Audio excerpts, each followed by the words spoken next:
It's a Monday during high school football season, which means I have your rankings. This video being Class 4A. Ton of fun here. Not a ton of movement here. A little bit of a kind of a week off, I'd say, in Class 4A. But nevertheless, let's get into it. Before we do that, if you're not subscribed to IA Sports on YouTube, please do so. It supports us and what we do and lets us know that you guys enjoy this thing and lets us know to kind of keep going. So, nevertheless, we appreciate you guys' support and for tuning in. But I won't waste any more of your time. Let's get right into Class 4A. Starting at number 16, Winterset lost to Norwalk 37-17. They moved down one spot. Moving up a spot, Dennis and Schleswig, they beat Fort Dodge 15-12, so they move up. Indianola, they're back in our rankings. They beat Ballard 30-27. And Newton drops one spot after losing to Bonnarant for our 42-21. Rounding out our 16 through 11, at number 12, Lamar's, they beat Spencer 14-7 and move up a spot. And Pella, again, that team is the team that beat Xavier a few weeks ago. They come out hot again. They beat Carlisle 38-14 to hang on to that number 11 spot. Nevertheless, let's get into our top 10. At number 10, Gilbert, again, the last team remaining to be undefeated in Class 4A is at the number 10 spot. Gilbert, undefeated.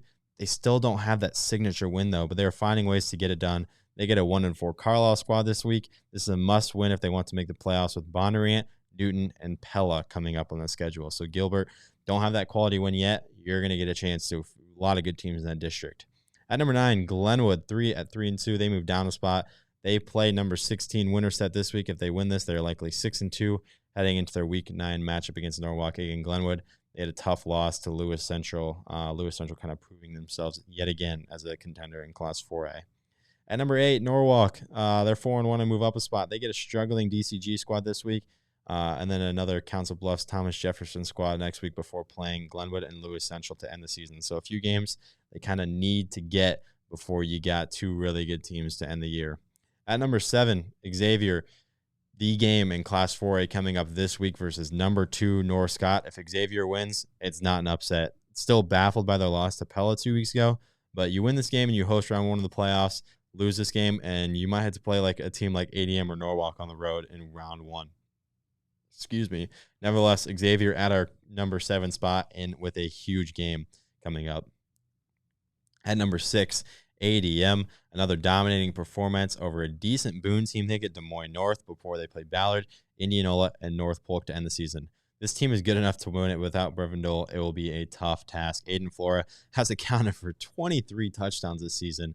I mean, you do the math, that's over 4 a game, which is mind-boggling. But nevertheless, ADM at our number 6 spot. That is a really, really good number 6 team. Just no room for them to move up at this point because of the teams ahead of them. At number 5, Lewis Central, huge win against number 8 Glenwood, 49-21.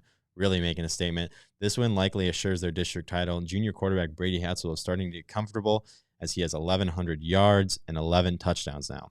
So Lewis Central, that's an air raid. 2 really good receivers out on the edge. That's a tough team. At number 4, Bonnarant Farrar, tune-up game versus Des Moines Hoover this week before they get a solid Gilbert squad at home. Reed Pletzgraff, a name that not enough people are talking about. I know we have plenty, but 668 yards receiving and 7 touchdowns. And he also has 4 picks on defense. So Pletzgraff, Titus Cram, Jordan Ryle. I know there's other guys, but those are the 3 that come to mind. That is a really good team in Class 4A. At number 3, North Polk. North Polk goes on the road against a solid Ballard squad this week. Ballard and Indianola the next 2 weeks are both tough games that could end in a loss if they don't play well. So North Polk, they need to bring it. Few big games coming up, but they hold down a spot in our top 5 thus far. North Scott at 4-1, a huge game this week against number 7 Xavier. Again, they just trounced Burlington last week. Nice tune-up game for Girardi and company. Winner is a district champ likely, and loser is probably off on a road game in week 1. Again, Girardi continues his impressive season. He has 1,500 plus total yards and accounted for 18 touchdowns. Huge game in Cedar Rapids this week. So what I'm thinking about bringing my camera to, I'm probably going to have a Twitter poll here in the next few days of games on the eastern side of the state because I want to be over there. So be sure to follow IA Football on Twitter, and so you can vote on that poll and get me at your school's game.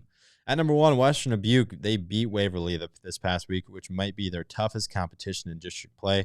Grant Gloucester already has 1,100 yards and 12 touchdowns this season. Western Dubuque, I think it's probably pretty obvious this is the number one team. I think you could put North Scott up there too. Maybe North Polk you can make a case for, but really, again, like we're talking about, 1 through 7 in Class 4A is a gauntlet. Some of those teams are going to be out before the Dome, which stinks. I wish they could all make it, but you're going to have to earn a spot in the Dome in Class 4A this year. There is no doubt about it. Super, super balanced class. Nevertheless, that's all I've got for you guys in Class 4A. We get you guys in and out in 5 minutes. That's pretty good. Nevertheless, please subscribe to iSports if you haven't. Follow us on social so you can support us. And I appreciate you guys for tuning in. Class 4A fans, I will catch you guys next week.